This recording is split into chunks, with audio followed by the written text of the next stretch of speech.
Hello and welcome to the Toffee Blues, your source for all things Everton, and welcome to another 24/7 news report. The headline news today comes from L'Equipe, and that's that Abdoulaye Doucoure will leave Everton at the end of the season upon the expiry of his Everton contract. Teams in the Premier League as well as teams in the Middle East have an interest in Doucoure. Doucoure is an interesting one because I feel like Doucoure is one where I feel like his Everton legacy is probably going to improve a little bit after leaving. Similar to quite a lot of players as of recently. The fondness comes in after the leave, and that mainly is because he's been terrible for quite a while now. This season especially, he's been horrendous whenever he's been on the pitch. He's had minimal moments, to be honest with you. Even in games he scored, to be honest with you, he still looked terrible a lot of the times. It's not his fault, age is kicking in, he's just getting to that age really where, and it's understandable, but he's made 158 appearances for Everton, will probably end the season around the mid-60s with 20 goals and 13 assists. Some big goals in there, the goal against Bournemouth to keep us up, some big performances in these crap few years. He's had a moment of being a shining light, and there were, a few seasons ago where Doucoure was a real spark for the team, energy, could chip in with goals, even played a lot better in that number 10 position. But I just feel like his link-up play has been really exposed this season. He's just not good enough at linking midfield to attack. Still offers all that energy, and I think that's why another Premier League team will be interested, because he's going to run, he's going to do the hard yards, he's going to go for 90 minutes. And he can chip in with goals, but it's just linking up. And I feel like if you want to move up the table, you need that player, or you need those players who can really, change the dynamic of a game, spin it and shoot from 30 yards, play that killer through ball. And I know not all players can do that, but Doucoure is just a player who just can't do that at all. Like, there's not a chance it happens, and he's probably done it a few times before, maybe for Watford, early years with us, but I just feel like age is catching up with him, and eventually that gas tank is going to go too, so it's just best he leaves before the negativity becomes too much and his time at Everton suddenly becomes more negatively remembered, which I don't think it should be. I think he's had a bad season, but I think overall Doucoure has done great things for the club, and it's unfortunate that we weren't able to rise up the table with him in the team really, but I think after Doucoure leaves I'll look at him fondly, and he's had his really good moments, and hopefully wherever he goes after Everton's a success, because I have no hate in my heart for Doucoure, and I hope he does well wherever he goes after Everton.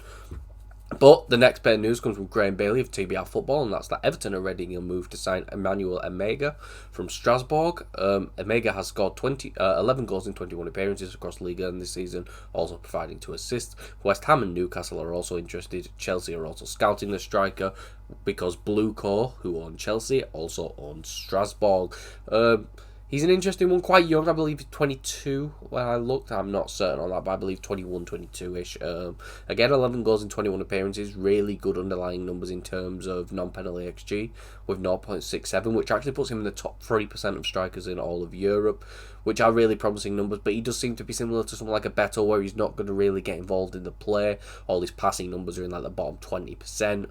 And yeah, he's not going to get involved much, and he's 6'5", and his aerials are really low, which is quite disheartening. Someone who's that big not having more aerials. One, again, that might be a way Strasbourg play. I can't say I watch much Strasbourg, but it may be one way if he's actually crossed the ball might be better. But he looks like a big striker, can score goals. He's still quite young. He's physically prominent as well.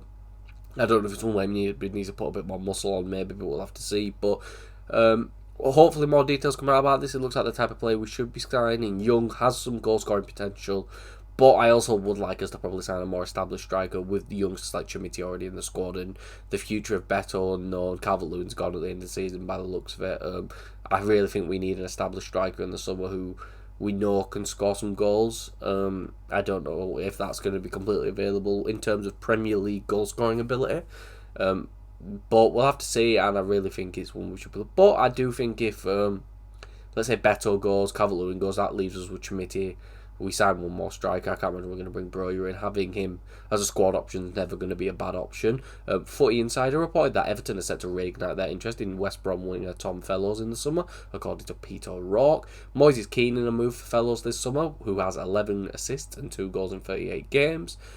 Crystal Palace, Ipswich and Southampton are also interested. I feel like we can chalk out Ipswich and Southampton immediately because they're going to go down. Fellows is an interesting one. The goal return's really poor, But also the assist numbers are absolutely fantastic. Really creative young player, offers a lot of dynamism, but I don't know. I feel like he would be more of a squad option even when he first comes in, to be honest with you. I feel like he's one where if we sign him, I'd want us to sign another winger who's Premier League proven, or at least proven in Europe in the sense of contributions with goals and assists. I feel like that's something we're dying out for. I feel like we've got the creative spark in someone like an Ndai, in a McNeil. I feel like they're players who could easily get double digits in assists. I probably think Ndai's more the goal scoring side, but I think McNeil could easily get double digit assists. And I don't know if those double digit assists will translate into the Premier League. It's his first season really standing out. But again, we'll have to see. I think it's a good signing depending on the fee involved. If West Brom, and also it depends if West Brom come up. West Brom are still in the race for a playoff spot. I believe they're currently in a race with Bristol City, mainly Bristol City right now, I think. Coventry are kind of pulling away with it at this point, and yeah, it's between them and Bristol City. If they can make the playoffs and somehow get promoted to the Premier League, then I just don't see us signing fellows at all, if I'm going to be completely honest with you. So we will have to see. Next bit of news is that Everton have been linked with Rotherham United wonderkid Harrison Duncan this year, and now their manager Steve Evans appears to have hinted that they may have tabled an offer for the 16-year-old. Evans said, "I had a good chat with our head of youth system, Richard Hayes, who said there's been a huge interest in him. Harrison Duncan is a highly rated lad who has even been compared to John Stones. One to watch out for." We'll have to see. Don't know much about him. If there's any Rotherham fans watching or anyone with any knowledge of Rotherham or their youth academy, let us know. I can't really offer much because I don't know much about him, to be honest. But the comparisons to John Stones do sound promising, and you know, you never know. Maybe in 5 years' time, if Branthwaite somehow doesn't stay because we go up the league, we have Duncan and Branthwaite, you'll never know. But moving on to some Port news now, always exciting. This is all from Place Northwest, I believe, and that's that talks between Peel Ports and the Friedkin Group have begun over acquiring Nelson Dock, the dock adjacent to the new Everton Stadium. Colin Chong came out and said, "Our new ownership tasked me with looking for a sports-led redevelopment that could be accommodated on Nelson Dock, and maybe even further if we can get the right partners to invest. Our owners are very keen to secure Nelson Dock because they believe they'll do something good with it. Regardless, that's their mindset, which is a breath of fresh air. If I was given a wish list, that would be top of it, secure Nelson Dock." Yeah, I don't know much about the dock, but of course, having a sporting complex is...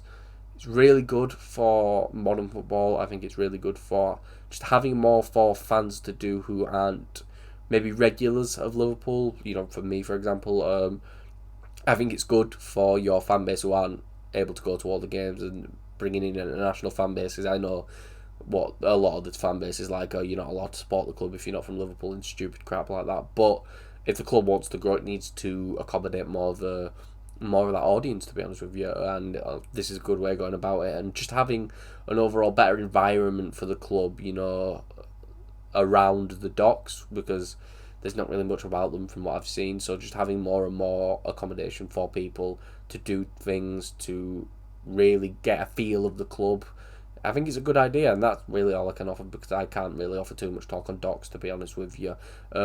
And the last bit of news is that an evacuation exercise will be performed at Everton Stadium during the Under-21s match on the 23rd of March.